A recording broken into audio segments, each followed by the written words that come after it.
A hunter discovers a pack of wolves guarding a mysterious site deep in the woods. What they're protecting reveals a surprising twist about nature's bond. And if you cherish your family and love stories like this, don't forget to subscribe to our channel and avoid 10 years of bad luck. Jake Thompson trudged through the dense undergrowth of Cascade Forest, his boots crunching against fallen pine needles. His father's old rifle weighed heavily in his hands, not from its actual mass, but from the expectations it carried. 20 years of hunting tradition rode on his shoulders, passed down through 3 generations of Thompson men. The autumn air bit at his face as he tracked fresh deer prints, following a trail he'd hunted dozens of times before. His father's voice echoed in his head. "A Thompson never returns empty." Those words had driven him since he was 12, learning to handle his first rifle in these same woods. The snap of a branch stopped him mid-stride, not from his movement. Something else was out there. Jake dropped into a crouch, years of instinct taking over. The sound came again, followed by a low growl that definitely wasn't from any deer. Wolves. He'd heard rumors of a pack moving into the area, but this was his first encounter. Instead of the fear he expected, curiosity took hold. Jake moved forward, keeping low and quiet, until he spotted movement through the trees. In a small clearing ahead, he counted 6 wolves, a full pack. They weren't hunting. Their behavior was different. They moved in a circular pattern around something Jake couldn't quite see. A strange glow caught his attention. At first he thought it was just sunlight breaking through the canopy, but this light was steady, almost artificial. It emanated from what appeared to be a stone structure, partially hidden by vegetation. The wolves continued their patrol around it, as if they were guards at a sacred site. Jake's finger tensed on his rifle's trigger guard, then slowly relaxed. Something about this scene felt wrong to disturb. He carefully propped his rifle against a tree and crept closer, staying downwind. The wolves showed no sign of aggression. They seemed focused entirely on their circular route around the stone structure. As he drew nearer, details of the structure became clear. It was an altar, ancient and weathered, but clearly crafted by human hands. Native American symbols were carved into its surface, partially obscured by moss, but still visible. Small objects, he couldn't tell if they were offerings or artifacts, were arranged carefully on its flat top. The wolves suddenly stopped their pacing. As one, they turned to look directly at Jake. He froze, expecting an attack, but none came. Their eyes held an intelligence that made him uncomfortable. The alpha, a large gray male, took 3 steps toward Jake and sat, maintaining eye contact. In that moment, Jake felt the weight of generations shift. His father's lessons about hunting and dominion over nature seemed to clash with something older, something that spoke of guardianship rather than conquest. The rifle behind him might as well have been on the moon. He knew he wouldn't be using it today. The alpha wolf tilted its head, almost questioningly. Jake found himself mirroring the gesture, an unconscious response to this unexpected connection. The glow from the altar seemed to pulse once, briefly intensifying before returning to its steady illumination. Jake realized he was holding his breath and slowly released it. He had entered these woods as a hunter, but now stood as something else, a witness to something he didn't yet understand but couldn't ignore. The wolves resumed their patrol, but now they incorporated Jake's position into their circuit, as if acknowledging his presence in their ritual.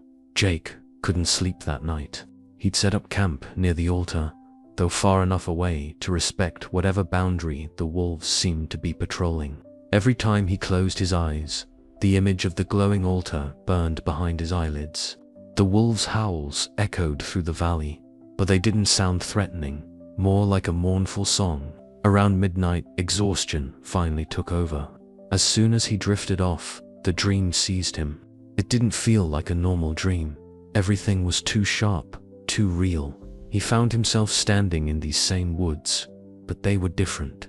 The trees were younger, and the altar stood pristine, its carvings fresh and clear. A figure materialized before him, an elderly Native American man wearing traditional clothing.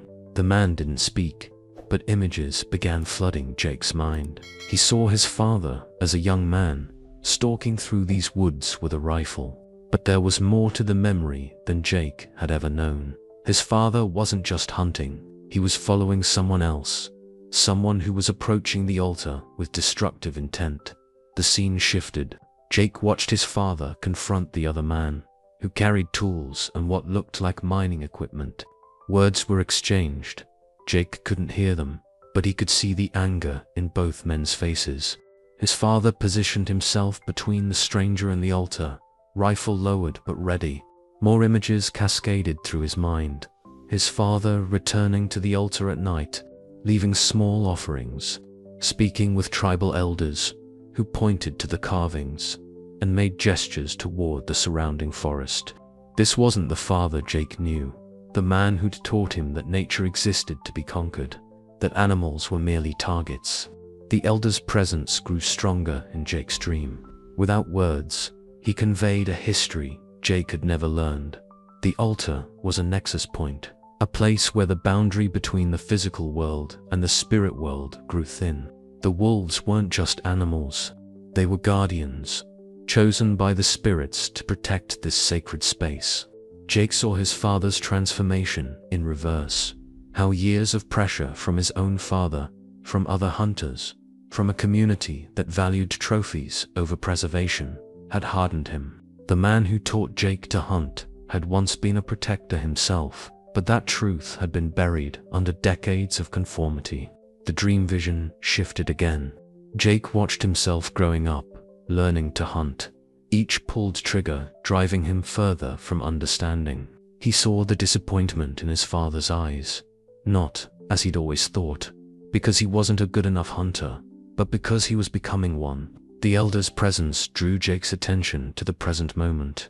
The altar's glow in the dream matched what he'd seen in reality, but now he could see the energy flowing from it into the forest itself, nurturing and protecting the ecosystem. The wolves appeared in the dream, their forms shifting between animal and spirit, their purpose finally clear. When Jake jolted awake, dawn was breaking. The wolves were gone, but their tracks circled his camp. They had guarded him through the night. He sat up, his head pounding with the weight of revelation. His whole life, he'd misunderstood his father's legacy. The man who'd seemed so determined to make Jake a hunter had once been something very different. The morning light caught the altar's surface, and for a moment, Jake saw the carvings as they'd appeared in his dream, sharp and clear, telling a story of balance and protection. He understood now that he had a choice to make, one that would either honor his father's hidden truth or continue the charade that had consumed his family for generations. Jake drove into the small town of Cascade Falls the next morning, his mind still reeling from the night's revelations. He needed supplies, but more importantly, he needed information. The local diner seemed like the best place to start. In small towns, it always was. As he pushed through the door, he overheard an heated argument at the counter.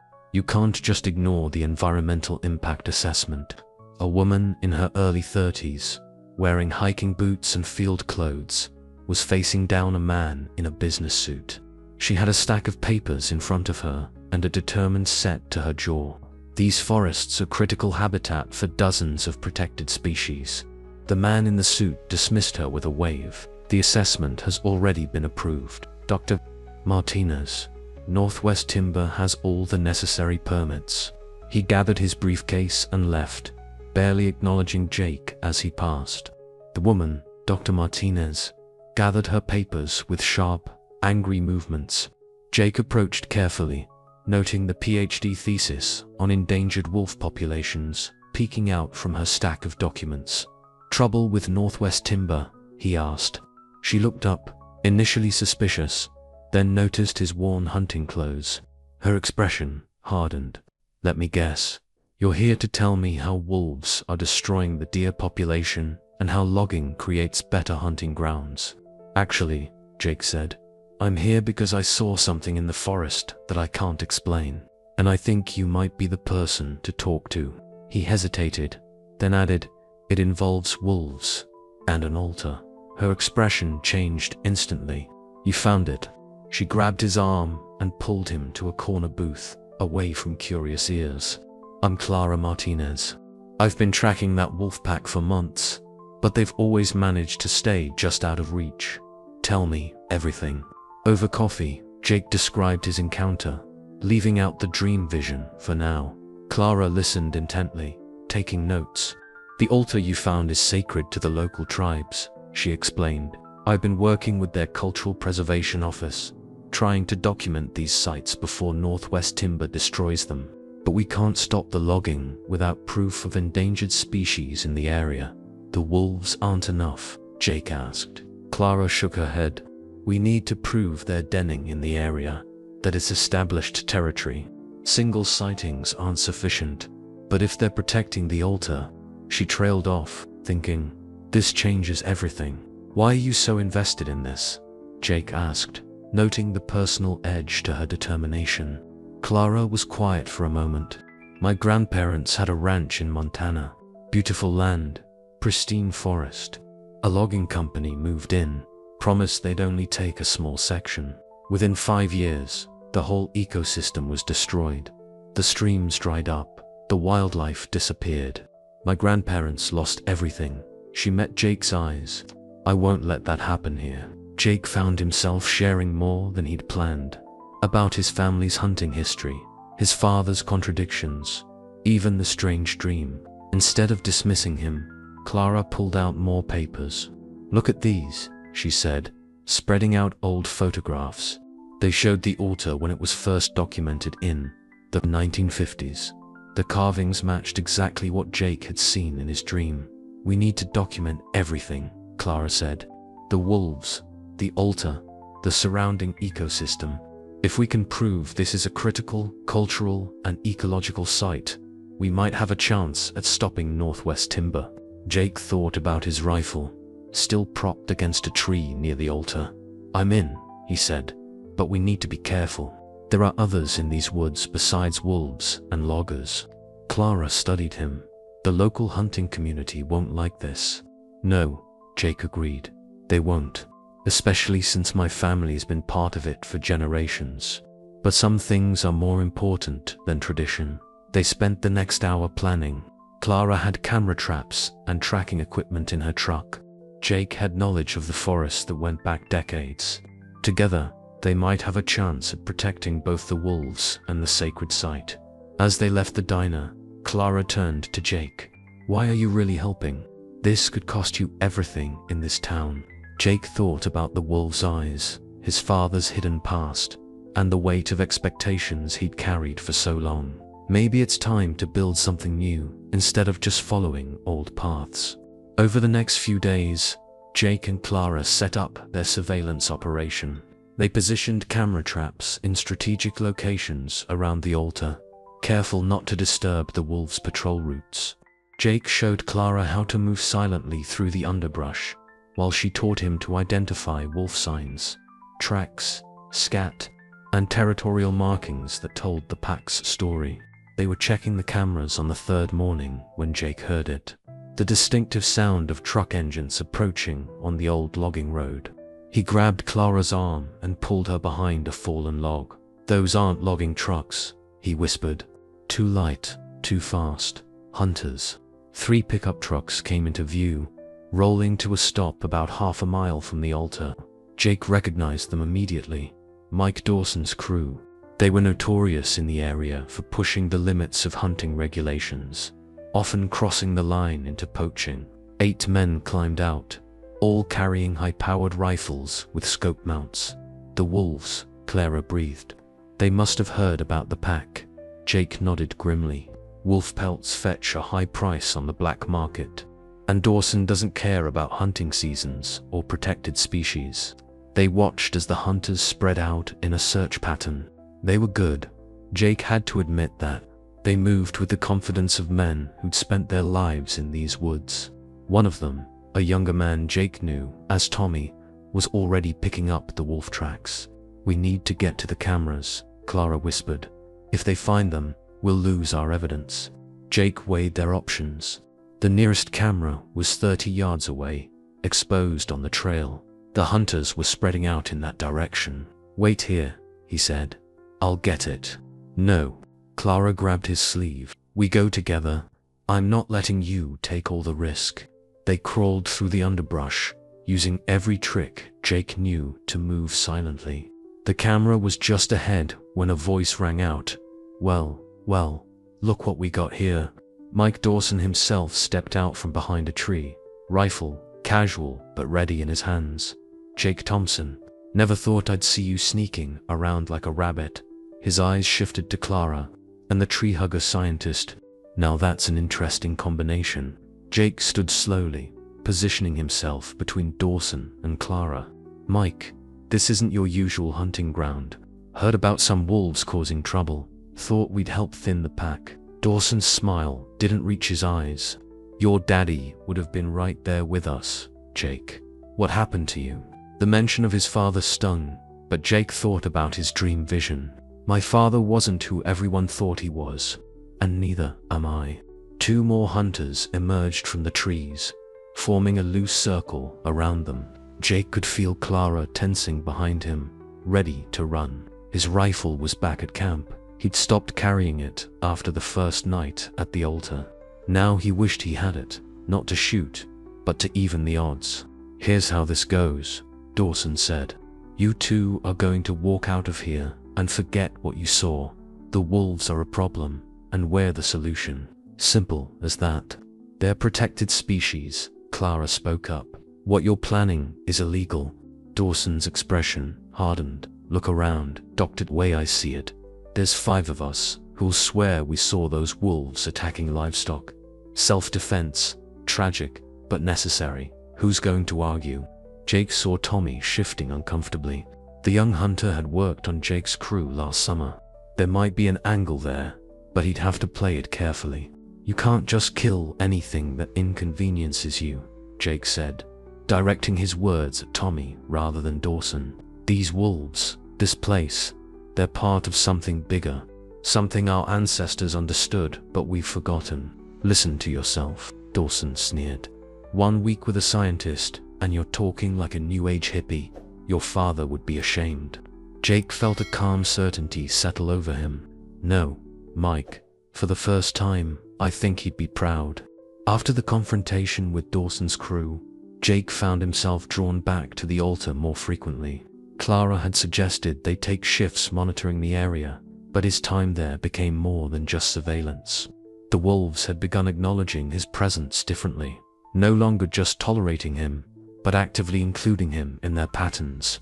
One morning, the alpha male, whom Jake had started calling Ghost for his silver coat, broke from the pack's usual patrol. The wolf approached Jake directly, maintaining eye contact, then turned to look over its shoulder. The message was clear: "Follow me." "You're actually communicating with them," Clara observed, watching from her spot near a fallen log where she'd been documenting plant species. Her scientific skepticism warred with what she was witnessing firsthand. "This goes against everything we understand about wolf behavior." Jake followed Ghost at a respectful distance. The wolf led him through paths he'd never noticed before, despite his years of hunting these woods. They came to a series of caves hidden behind a curtain of vegetation. Fresh paw prints marked the entrance. This was the den site they'd been trying to locate. "This is huge," Clara whispered, having followed them. She pulled out her camera and began documenting everything. "With evidence of a breeding site, we can file for immediate protected status." She paused, looking at Jake. "But why would they show us this now?" Ghost sat at the cave entrance, his posture alert but relaxed. Other wolves emerged from the den, including several cubs. Rather than hiding them, the pack was deliberately revealing their most vulnerable members. Jake felt the weight of that trust like a physical thing. As they observed the pack, Clara shared her own research findings. The plants around the altar, their unique combinations that shouldn't naturally occur together. Some have medicinal properties documented in tribal records. It's like the altar is creating its own microclimate. Jake thought about his dream vision.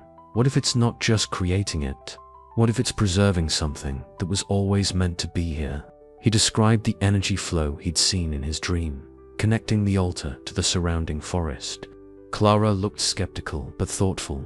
The indigenous peoples who built the altar clearly understood something about this ecosystem that we're just beginning to grasp. The wolves' behavior, the plant anomalies, it's all connected.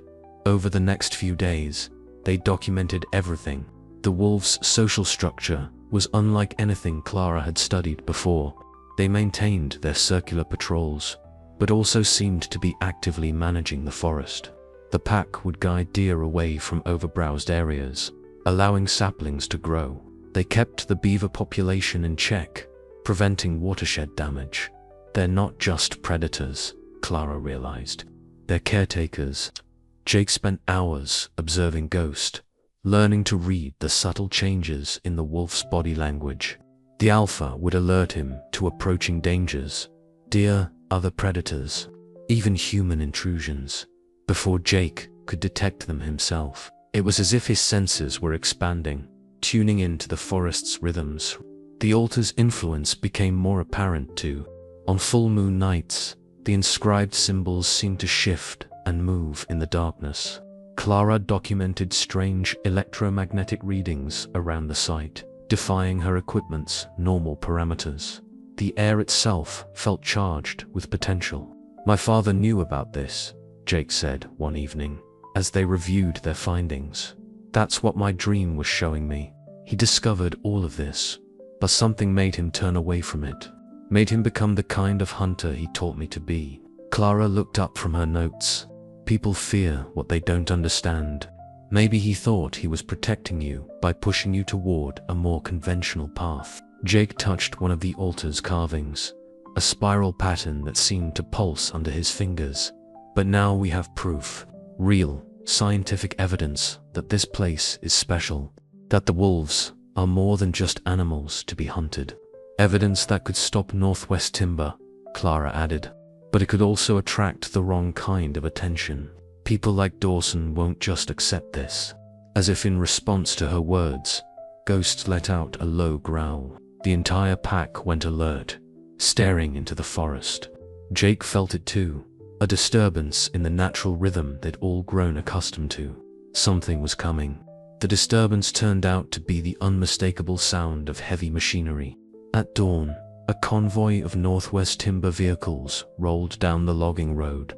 Bulldozers, timber carriers, and a crew transport truck. Clara immediately started filming while Jake counted personnel. 15 workers, 3 supervisors, and the same suit-wearing executive from the diner.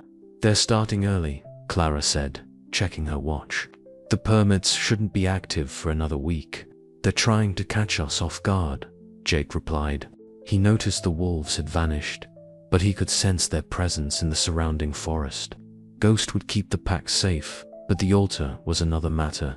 The executive Jake now knew him as Richard Morton, gathered his crew for a briefing. Through their binoculars, they could see him pointing to maps and gesturing toward the old-growth section where the altar stood. The workers nodded, but Jake noticed several of them looked uncomfortable. I recognize some of those guys, Jake said. They're local. They know these woods have cultural significance. One of the workers separated from the group and headed their way. Jake tensed, but Clara touched his arm. That's Bill Connor. His daughter's in my wildlife education program. Bill approached them cautiously, looking over his shoulder. You two need to clear out, he said quietly. Morton's got private security coming. He knows about your cameras and the wolf documentation. The permits aren't valid yet, Clara protested. And we've submitted evidence of endangered species habitat. Bill shook his head. Morton called in favors. The permits were expedited. He's claiming national resource priorities or some bureaucratic nonsense. Look, I need this job, but, he hesitated. This ain't right. My grandmother used to talk about this place, said it was sacred. Jake heard a twig snap behind them. Tommy, the young hunter from Dawson's crew, emerged from the brush. Bill tensed, but Tommy raised his hands. I'm not with them anymore, he said. Dawson's working with Morton. They're getting paid to clean up the wolf problem once the logging starts. The implications hit hard. Northwest Timber would destroy the forest, while Dawson's crew would exploit the chaos to hunt the wolves, each providing cover for the other's illegal activities. The whole thing had been coordinated from the start. "We need to get back to town," Clara said. "Rally support. The tribal council needs to know about this." "No time," Jake replied. "Hearing the bulldozers roar to life, they'll have reached the altar by then." More workers were breaking away from Morton's group, coming to join them. Men who'd known Jake's father, who'd grown up hearing the old stories about these woods. They formed a loose circle, speaking in low voices about options, about families to feed, but traditions to protect. Morton's voice cut through the morning air, ordering the bulldozers forward. The first trees began to fall. Jake felt something shift in the forest's energy, a tension like the moment before a lightning strike. In the distance, Ghost howled, and the sound carried a warning Jake understood in his bones. "If we're going to do something, it has to be now," Tommy said, more workers gathering behind him. "But Morton's security team is armed. This could get ugly." Clara was already dialing on her phone. "I'm broadcasting live to every environmental group and news outlet in my contacts. They want to avoid attention. Let's give them all the attention in the world." Jake looked at the growing group of defectors, loggers, hunters, locals who understood what was really at stake. The altar's morning glow seemed to pulse in sync with his heartbeat, and he knew there would be no backing down. "My father spent years hiding his connection to this place," Jake said, loud enough for everyone to hear. "He let fear and pressure turn him away from what he knew was right. I won't make the same mistake." The bulldozers were getting closer. Morton was shouting orders. Security vehicles were rolling in, but Jake noticed something else. Shapes moving through the underbrush, gray forms taking up positions. The wolves hadn't abandoned them after all. They were choosing their ground. The next hour unfolded like a chess game played at high speed. Morton's security team formed a perimeter around the bulldozers, their hands hovering near holstered weapons. Jake's growing group of allies spread out through the trees, using their knowledge of the terrain to maintain strategic positions. The wolves remained invisible but present, their movements detectable only to those who knew what to look for. "Last warning," Morton shouted through a megaphone. "This is private property under active development. Anyone interfering with operations will be arrested for trespassing." Clara stood her ground, phone held high. "This is public land, under disputed permits," she called back, "and we have documented evidence of endangered species, habitat, and sacred cultural sites." More phones appeared among the protesters, all streaming live. The first bulldozer struck a tree near the altar. The impact sent a vibration through the ground that felt wrong, not just loud, but somehow discordant. Ghost appeared on a ridge, his howl carrying a different tone than Jake had ever heard. The other wolves answered, their voices creating a haunting chorus that made everyone, even the security team, pause. Morton grabbed the megaphone again. "Start the cameras," he sneered. "You're about to see what happens when wild animals threaten human development." He nodded to someone in the security team, and Jake spotted Dawson emerging from one of their vehicles, rifle ready. "They're going to provoke the wolves," Jake realized. "Create an excuse for lethal force."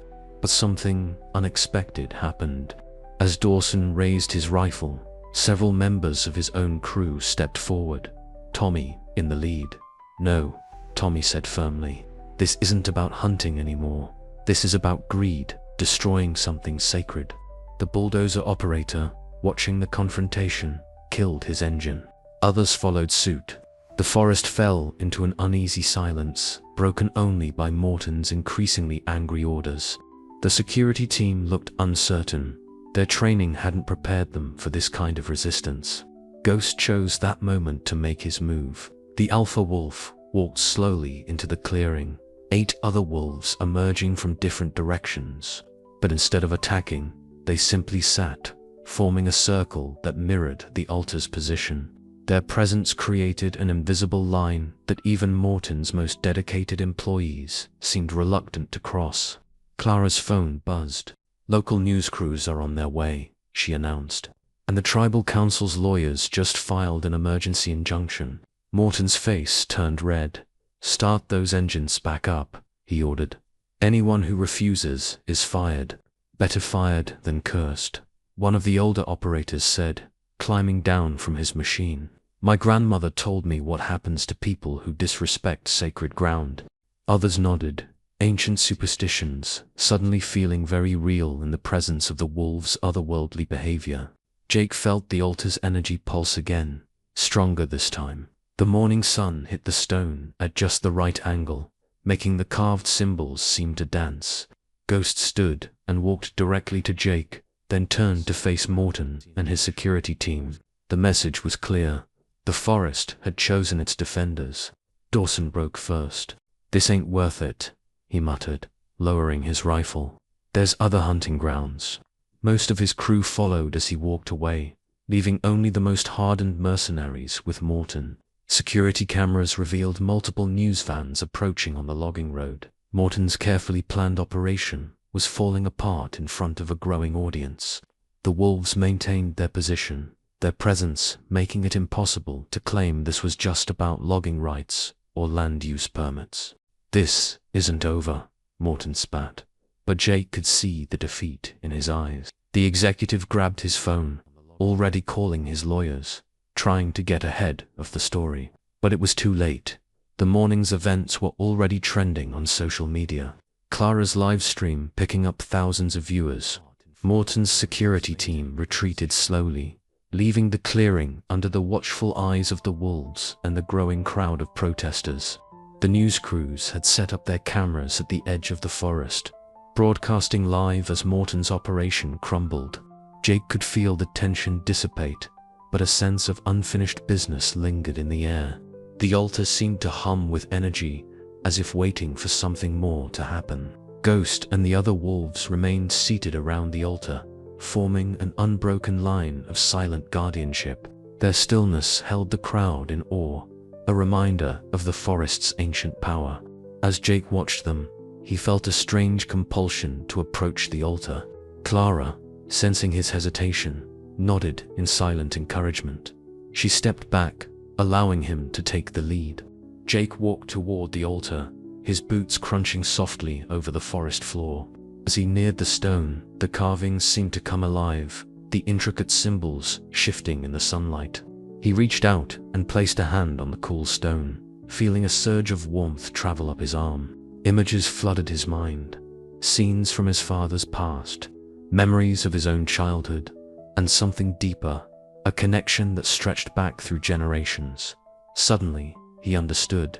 The altar was more than just a historical relic. It was a living testament to the bond between the forest and those who had pledged to protect it. The wolves, the trees, the people who had come to stand beside him, they were all part of this unbroken line of guardians. Jake could feel the presence of his ancestors, the weight of their choices, and the hope they had placed in him to carry on the legacy. As he pulled his hand away, he turned to address the crowd, feeling an unexpected confidence rise within him. "This forest is more than just land to be exploited," he began, his voice steady. "It's a place of heritage, of healing, and of sacred connection. My father knew it, even if he couldn't find the courage to protect it. But today, we're here to change that." Clara stepped forward, joining him.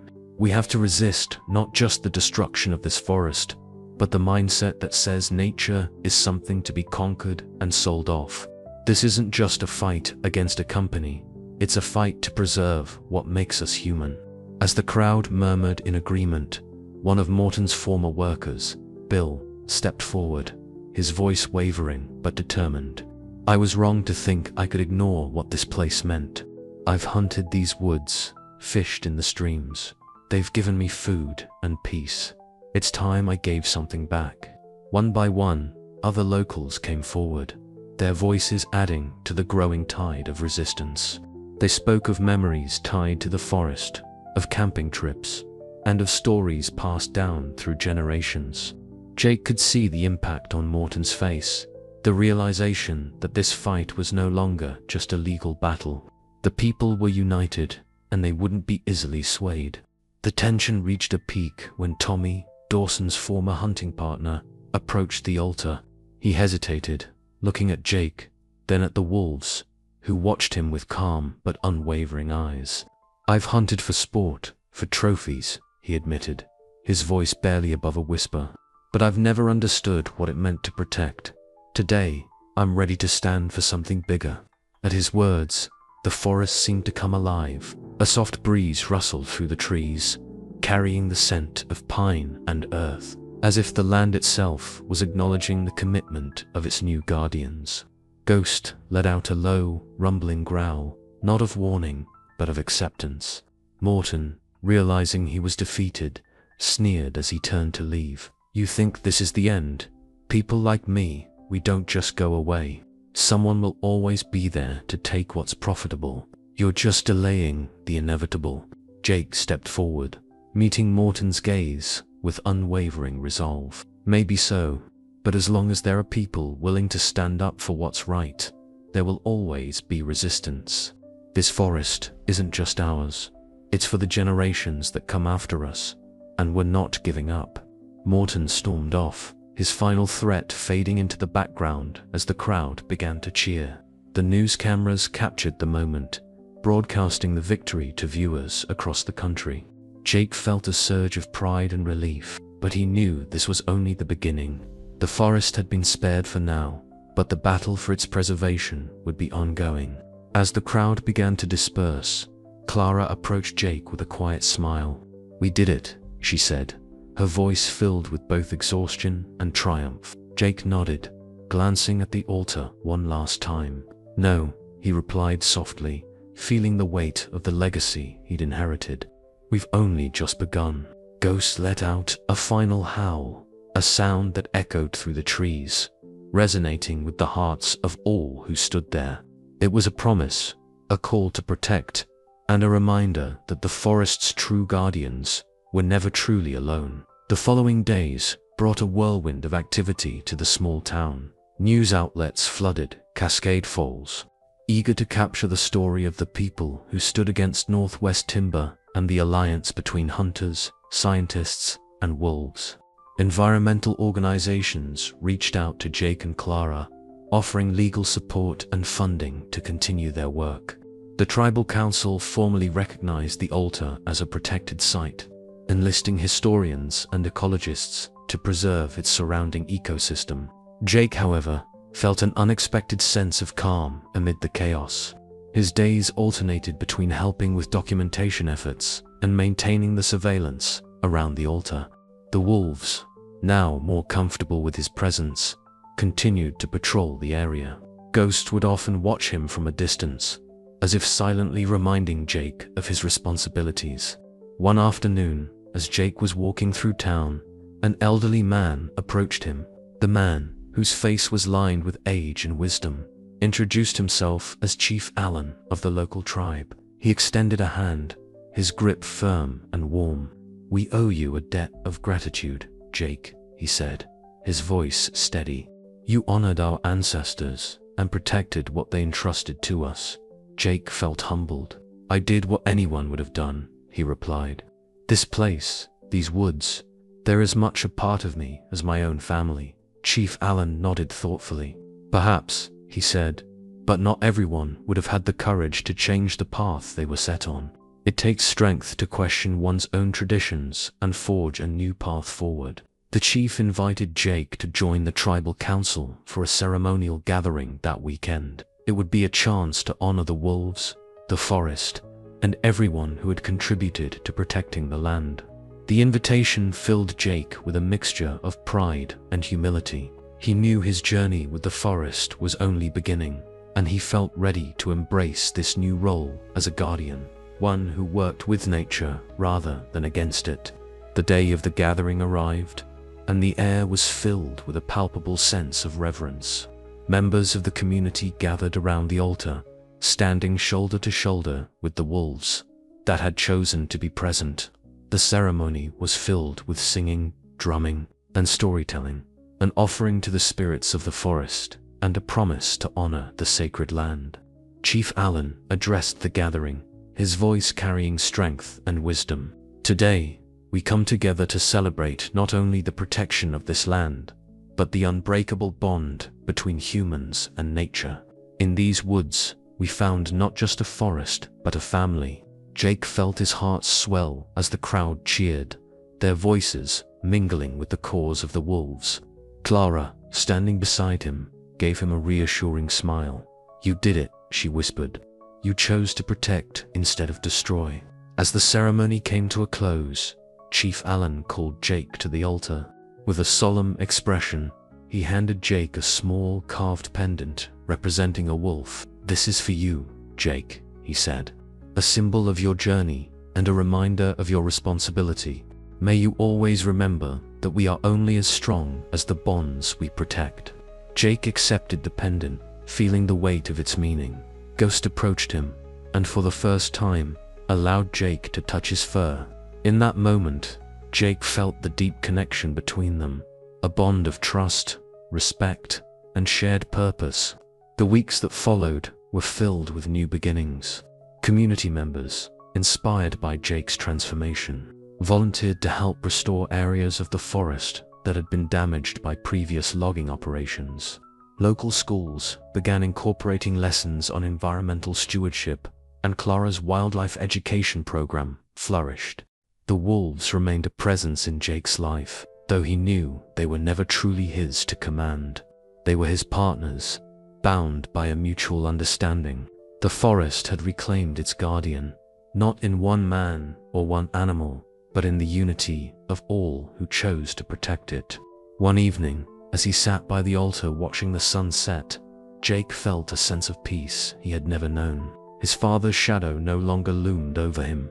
He had honored his legacy by redefining it, embracing a new role that transcended the boundaries of tradition. In the distance, he heard the howl of a wolf, a reminder that the fight to protect the forest was ongoing.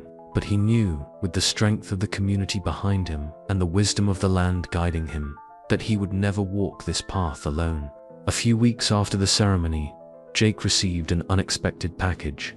It was from an attorney representing his father's estate, containing personal belongings that had been held in storage since his father's passing. Jake opened it, expecting old hunting memorabilia and maybe some family photos. Instead, he found a worn leather journal with his father's initials stamped on the front. Jake hesitated before opening it, bracing himself for what he might find. The pages, filled with his father's handwriting, revealed stories that painted a different picture of the man he'd known. Flipping through, Jake found entries detailing his father's deep connection to the forest and, shockingly, his early encounters with the altar. The journal spoke of his father's struggle to reconcile his identity as both a hunter and a protector. Jake read about moments when his father had sat by the altar, pondering its significance and questioning the choices he'd made. He even wrote about his early days, when he'd tried to work alongside the wolves to help balance the forest's ecosystem. His father's respect for the land and its creatures had run deep, but societal and familial pressures had pushed him to suppress that side of himself. In one entry, his father recounted an incident with an old friend, none other than Dawson's father. They'd been out hunting together when they stumbled upon the altar, and Dawson's father, motivated by greed, had suggested exploiting the area for profit. Jake's father had stood up to him, resulting in a falling out that had divided them ever since. This revelation explained Dawson's resentment toward Jake. It had been rooted in an old rivalry. Further into the journal, Jake found a letter his father had written but never sent. Addressed to Jake, it was dated just a few weeks before his father's death. Jake, if you're reading this, I hope you'll understand why I never shared these parts of myself with you. I wanted to protect you, but in doing so, I may have robbed you of the chance to understand who we really are. You come from a line of people who, despite appearances, had deep respect for the land. My father and his father before him may not have been able to express it, but that connection was there, buried beneath the hunting traditions. I watched you grow up in these woods, seeing glimpses of the protector within you. But I was afraid you'd face the same battles I did, torn between tradition and what you feel is right. I hope that one day you'll find the courage to honor the land in a way I couldn't. The wolves have always been our guides. Follow them, Jake, and trust your heart. Jake's hands shook as he finished reading. His father had seen his own inner conflict reflected in him, hoping that one day Jake would find a way to break the cycle. His entire life, he'd believed his father to be a man of rigid ideals, but in reality, he had been a man trapped by circumstances and expectations, just as Jake had once been. The journal didn't just offer insight, it provided closure. Jake felt a profound sense of freedom, as if his father's spirit were finally at peace.